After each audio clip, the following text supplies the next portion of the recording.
Davay kino olamiz. Hammamiz talantimiz bor. Televideniyega sotib pullaymiz. Kino olish uchun ssenariy kerak emasmi? Yo'q. Ahad Qayum ssenariysiz kino olishni isbotlagan. To'g'ri gapirlaring, Ahad Qayum amakim bo'ladilar meni. Akalar qochib turinglar, biz bu yerda o'ynamoqchi edik. Xo'p. Kino olmoqchimisizlar? Ha. Men ham birinchi kinoyimni umuman ssenariysiz olganman.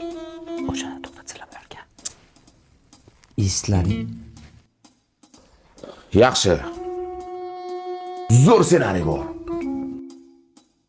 Ash 4 to'rtta aka-uka bo'lasan.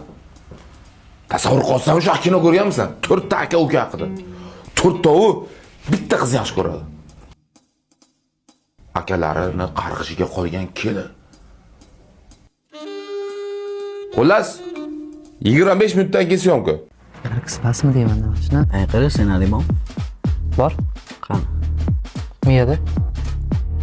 Samandar hozir emotsiya berib yig'lashing kerak, tushundingmi? Bos. Nachilik.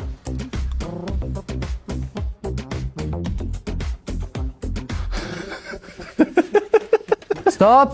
Toming joydamisan, ha? Kinomiz. Nima qilganing bu? Menda ayb yo'q. Telefonimdan muzika qo'ygandim, bosilib ketib, boshqa videoga o'tib ketibdi. Hali ham YouTube'dan muzika eshityapsanmi? Mana Jana Tube bor-ku. Bu ilova ekran o'chirilganda ham musiqani, videoni bemalol ijro qila oladi. Eng asosiysi tekin va reklamasiz. Google Play va App Store'da bor. O'sha yerdan topsang bo'ladi.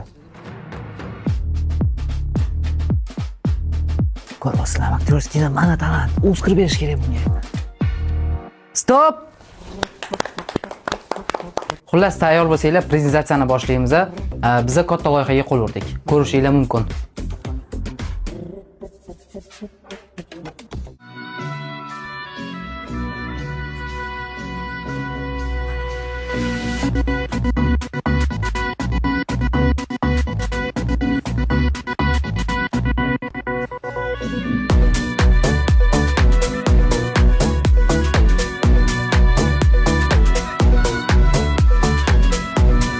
Tushunmayman, qanaqasi bunaqa bo'ldi? Men ham tushunmay qoldim. Qayerdan chiqdi bu video? Bo'ldi hozir.